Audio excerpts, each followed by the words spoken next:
Stoichiometry is a very important and practical concept in chemistry.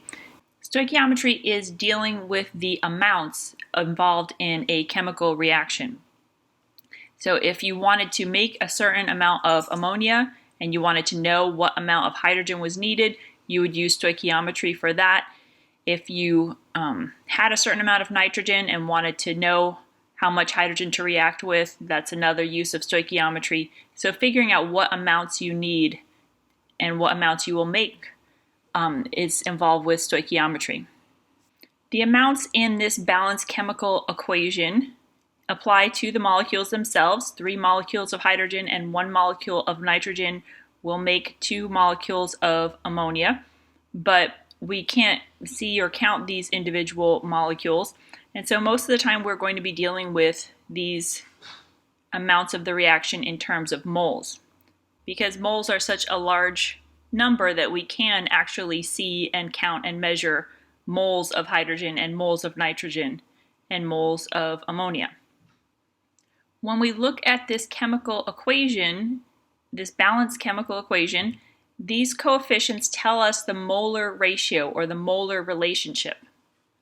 So what this reaction is telling us is that 3 moles of hydrogen will react with 1 mole of nitrogen, and that 1 mole of nitrogen will produce 2 moles of ammonia, or that 3 moles of hydrogen will produce 2 moles of ammonia.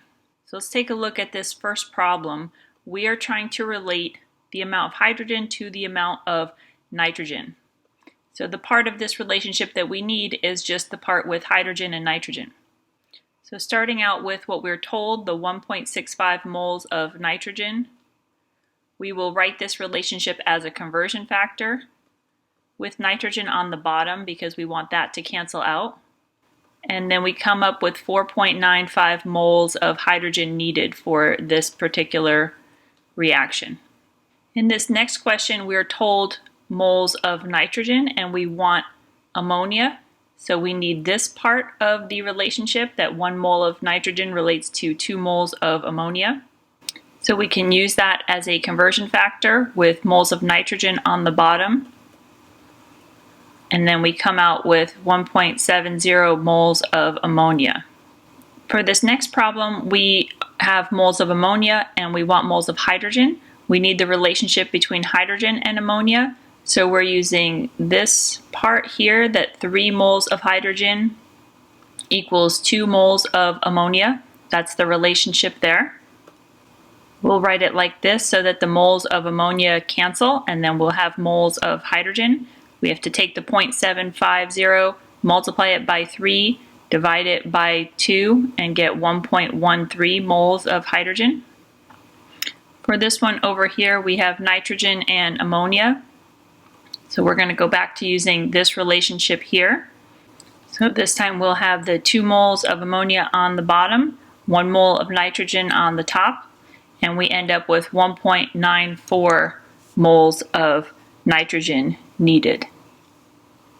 When we're in the lab, we don't have an instrument that measures moles. What we do have are balances that measure grams. And so a lot of times we're starting with grams of a certain amount of substance and we want to know how many grams will be produced. The molar ratio we were just using converts between moles of one substance and moles of another. And then in a previous section we learned that molar masses are the way to convert between grams and moles of a particular substance. So here is a little roadmap here of how you can get from grams to grams. It's a 3-step process. You would start out with grams of a certain thing, convert it to moles of a certain thing. Then to get from one substance to another, we need the molar ratio, which is the coefficients in the chemical reaction. The coefficients of the balanced chemical equation give us the molar ratio. Then once we have moles of our desired target substance, we can convert that to grams using the molar mass. Let's make a list of all the relationships that we know in this particular problem. The relationship between aluminum and aluminum chloride in our reaction is 2 moles of aluminum producing 2 moles of aluminum chloride. Those are the coefficients, and that gives us the molar ratio. We also need the molar masses of the two substances. Aluminum is 26.98 grams per mole, so 1 mole of aluminum is 26.98 grams, and aluminum chloride is 133.33 grams per mole. So these are our three relationships. So we want to know how many grams of aluminum will produce 35.70 grams of aluminum chloride. So this is a gram to gram conversion. We start with what we know, the 35.70 grams of aluminum chloride. We're going to use the molar mass of aluminum chloride to convert to moles of aluminum chloride. So 1 mole of aluminum chloride will be on top, the 133.33 grams are on the bottom to cancel grams. Now at this point we would have moles of aluminum chloride. We need the molar ratio to get to talking about aluminum. So here is that conversion factor. You can probably recognize that multiplying by 2 over 2 is not going to change the value. This isn't going to do anything, but it's good to remember, get in the habit of remembering this step, because not all reactions are a 2 to 2 or a 1 to 1 ratio. So at this point, moles of aluminum chloride will cancel. We'll have moles of aluminum. Then to get to grams of aluminum, we need that molar mass. And that ends up with 7.224 grams of aluminum. The next problem relates aluminum chloride with chlorine. And so that is not a 2 to 2 ratio, it's a 2 to 3 ratio. For this particular example, forgetting this step would definitely give you a different answer. So this time we're going to start with 28.7 grams of chlorine. I forgot the molar mass, but there are 70.90 grams of chlorine in 1 mole. Now we want to use the molar ratio to stop talking about chlorine and start talking about aluminum chloride. So we'll have the 3 moles of chlorine on the bottom to cancel that, and the 2 moles of aluminum chloride on top.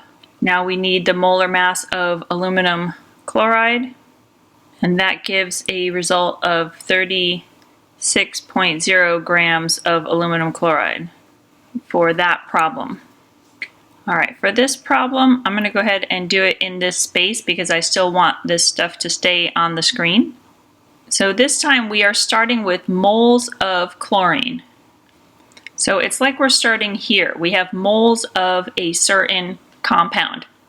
And what we want to know is grams of aluminum chloride. So we want to know grams of a different compound. So this problem can really be done in 2 steps. We want to use the molar ratio to get to moles of aluminum chloride, and then the molar mass to get to grams of aluminum chloride. A lot of times people see this problem and they see the moles of chlorine and they use the molar mass to convert to grams of chlorine, but that's not really the direction we want to go. It's kind of like we're already partway here. Instead of starting with grams of chlorine, we already have the first step done for us. We know the moles of chlorine. So what we really need first is the molar ratio. This step will get us to moles of aluminum chloride. And then we need the molar mass of aluminum chloride to get us to grams of aluminum chloride. And we end up with 378 grams of aluminum chloride as our answer. In this last problem here, we are starting with grams of chlorine and we want to get to moles of aluminum.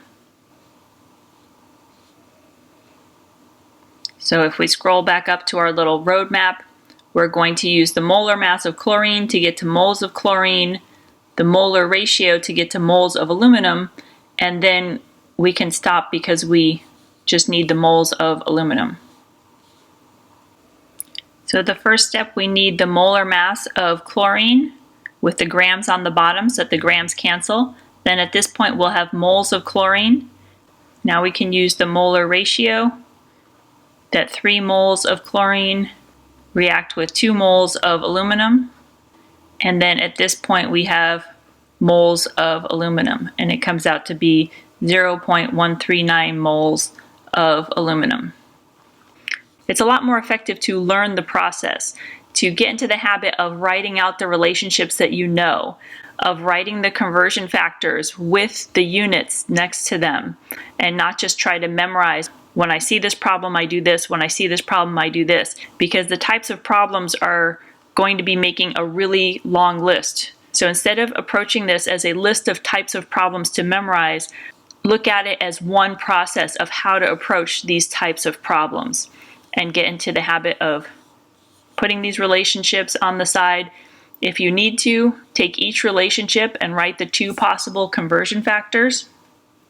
Remember that each relationship that you can write turns into 2 conversion factors. So one relationship becomes 2 possible conversion factors.